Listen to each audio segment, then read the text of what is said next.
Ada perkembangan terbaru, katanya ditemukan CCTV almarhumah Vina di Cirebon. Yang memerkosa adalah Eko.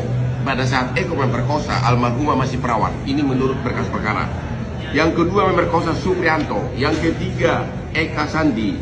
Yang keempat Jaya alias Kliwon. Yang kelima Hadi Saputra. Sedangkan DPO yang juga ikut memperkosa menurut berkas adalah siapa ini? Peggy atau Perong dan juga Dani. Saya akan menyampaikan perkembangan terbaru terkait peristiwa tindak pidana, dan ini juga merupakan komitmen kami dan juga menjadi penekanan Bapak Presiden untuk mengungkap kasus ini secara cepat, transparan, dan akuntabel. Kini beredar rekaman CCTV diduga merekam sekelompok geng motor. Ada yang membawa balok. Hanya melihat di televisi, Peggy mengatakan saya tidak bersalah katanya. Nah, kalau dia berani mengatakan dia saya tidak bersalah, ya harus kita usut di mana tidak bersalahnya. Ketemu lagi bersama saya di Zul TV. Kali ini kita akan membahas masalah info terbaru dari Osman Paris yang mengatakan bahwa berketemunya CCTV pembunuhan Vina dan Eki. Begini videonya. Ada perkembangan terbaru, katanya ditemukan CCTV. Tapi secara hukum CCTV hanya sah sebagai bukti hukum kalau dilakukan digital forensik. Almarhumah Vina di Cirebon. Yang memerkosa adalah Eko. Pada saat Eko memperkosa, almarhumah masih perawan. Ini menurut berkas perkara. Yang kedua memerkosa Suprianto. Yang ketiga Eka Sandi. Yang keempat Jaya alias Kliwon. Yang kelima Hadi Saputra. Sedangkan DPO yang juga ikut memperkosa menurut berkas adalah siapa ini? Peggy atau Perong dan juga Dani. Oke, mengenai tuduhan orang bahwa ini ada kecelakaan murni, inilah hasil otopsi. Hasil otopsi mengatakan bahwa di kemaluan korban ditemukan sperma dan berbagai luka di tubuhnya yang jelas-jelas bukan karena kecelakaan. Wanita ini sebut banyak oknum polisi yang gak becus kerja menangani kasus Vina Cirebon. Jujur saya, kalau saya pulang Indonesia itu lebih takut di negara sendiri loh, bener loh, lebih takut loh. Serem itu negara Indonesia itu. Kemarin kasus Vina udah muncul di TV Taiwan, diketawain sama majikan aku. Oh polisi Indonesia kayak gitu nggak bisa kerja? Iya, kerjanya makan tidur berak terus, kataku digituin. Beneran, aku nggak bohong loh. Melihat dari akun Yuli Yudi, Senin 3 Juni 2024 diketahui seorang wanita TKW kritik polisi Indonesia. Banyak oknum polisi yang kerjanya hanya makan tidur saja. Wanita ini keluhkan pemberitaan kasus Vina Cirebon sudah nyampe ke Taiwan, dianggap malu-maluin penegak hukum di Indonesia, dianggap lalai 8 tahun kasus Vina Cirebon masih jadi misteri. Selain kasus Vina, kasus ibu dan anak di Subang juga lama banget terungkapnya ya. Sepertinya polisi sih sudah berusaha ya, tapi penjahatnya ini mungkin jago-jago mungkin ya. Tapi bagaimana nih menurut kalian nih? Memang kenapa saya harus berkomentar sekarang ini mengenai Vina adalah karena ada seorang kuasa hukumnya terdakwa dalam perkaranya Vina itu, namanya Ibu Titin yang di Cirebon. Dia mewakili seorang kliennya, kalau saya tidak keliru ya, namanya Sudirman kalau salah dia. Ya. Nah, dia mengirim surat mohon perlindungan hukum kepada Pradi. Saya sebagai ketua Pradi minta perlindungan hukum. Nah, intinya dia merasa bahwa kliennya ini ditekan-tekan untuk mencabut kuasa dari Titin ini. Itu intinya. Tapi detailnya besok akan saya terima dia, karena saya baru bicara per telepon, dia dikirim surat kepada Pradi. Saya telepon dia apa yang masalahnya. Saya undang dia untuk besok datang di Pradi untuk memberikan penjelasan apa yang harus kita bantu terhadap dia. Jadi, tapi melihat dengan kasusnya sekarang ini, minta perlindungan dari Pradi sendiri, nah Bang Oto sebagai Pradi itu bagaimana menanggapinya? Akan seperti apa yang dilakukan? Iya, memang ini adalah suatu proses hukum yang betul-betul memang harus diperhatikan ya. Karena bukan kali ini saja, di kasusnya Jessica Wongso juga udah terjadi hal-hal seperti ini. Nah sekarang terjadi lagi di kasusnya Vina gitu. Banyaknya dan maraknya pemberitaan di mana katanya juga yang ditangkap katanya siapa namanya Peggy ya. Peggy juga tidak mengaku bersalah dan sebagainya.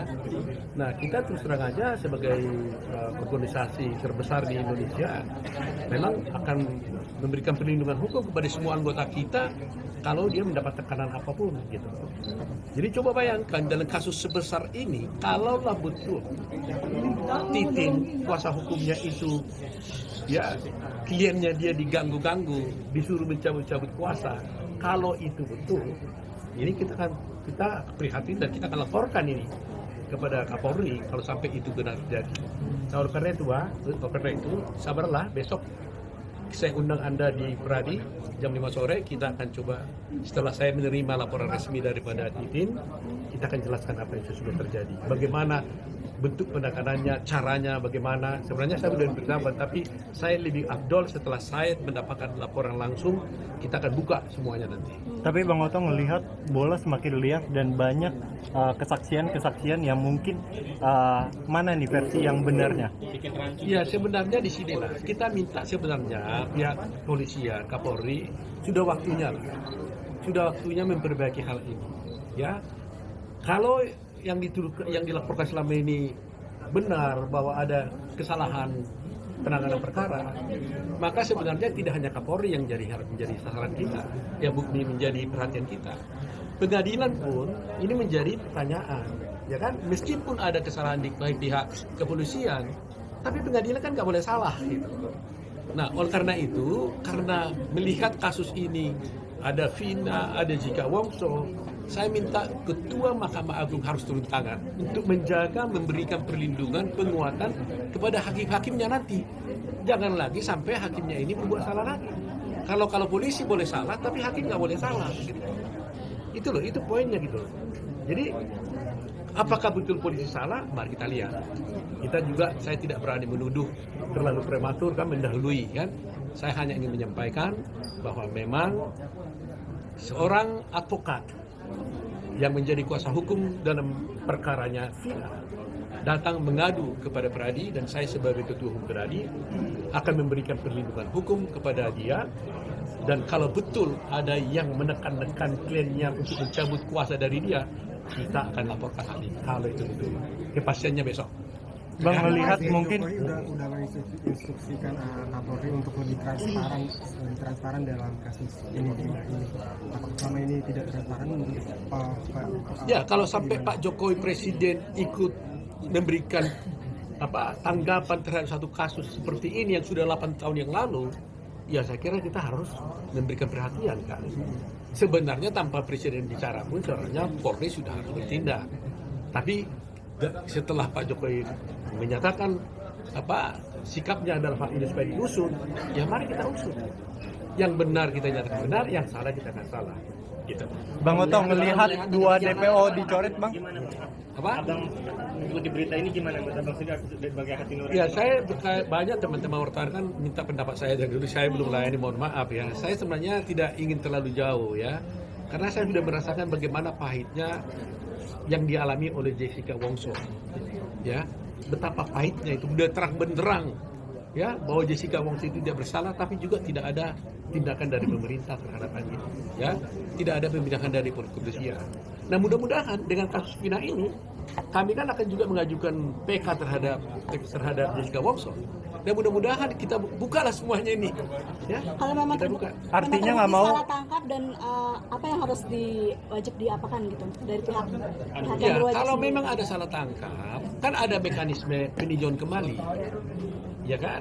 Ada mekanisme peninjauan kembali memang. Jadi selalu kan aturannya begitu. Jadi tidak boleh juga salah tangkap lantas kita tuduh salah tangkap tanpa ada mekanisme hukum.